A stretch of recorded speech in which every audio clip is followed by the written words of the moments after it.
आणि का म्हणून होणार नाही?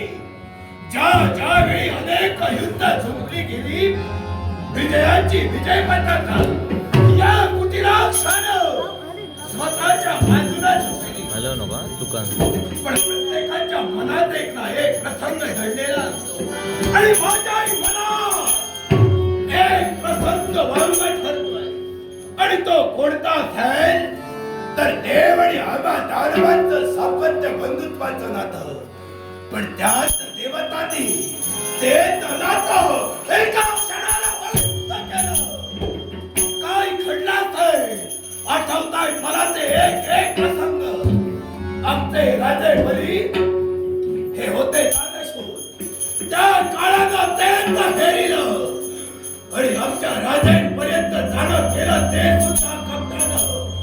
एका वामन म्हणजे एका भिक्षुकाचं रूप त्यानं घेतलं आणि काय केलं असेल आमच्या राजांकडे याचना केली. मला हवी आहे ती म्हणजे फक्त 3 पावलं भूमी. राजे म्हणाले दिली, तुम्हाला भूमी दिली.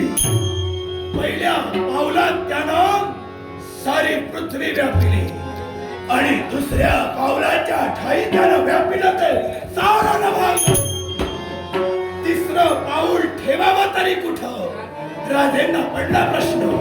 राजे म्हणाले ठेवा ठेवा तिसरं पाऊल माझ्या मागे ठेवा. मस्तकावरती तिसरं पाऊल ठेवता क्षणी बली राजे आमचे पाताळ भोराच्या ठाई गेले. सिद्धांतर पाताळ भोरात झालं.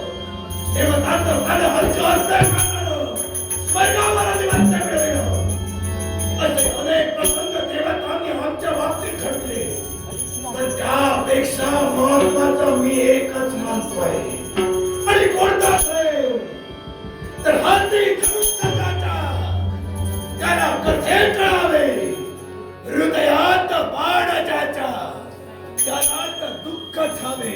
बाहेर करणाऱ्याला वेदना येत नसतात, पण ज्याच्या शरीरावर आघात होतो त्याला नेहमी दुःख ठावं असतं. पण शरीराला झालेली जखम औषधोपचारानं बरी होते.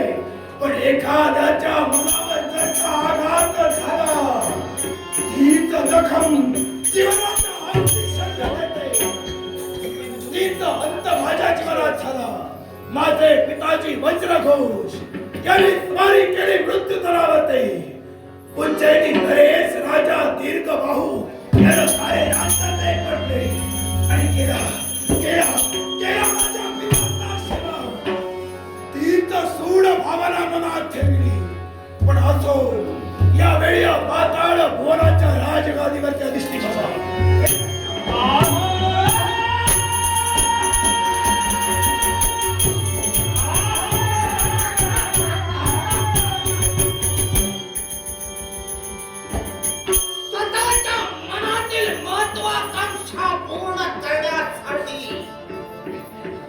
या धनुच्या दरबारात प्रवेश केलाय. पण दरबारात जरी का मी प्रवेश केला असेल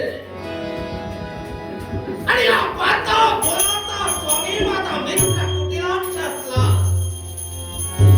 तरी तो एक राजा आहे. आणि म्हणून एका राजाचा सन्मान ठेवणं हे तेवढंच गरजेचं आहे. म्हणूनच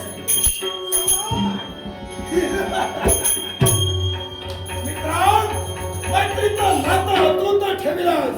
माझ्या दरबारी तुझं स्वागत आहे. मित्र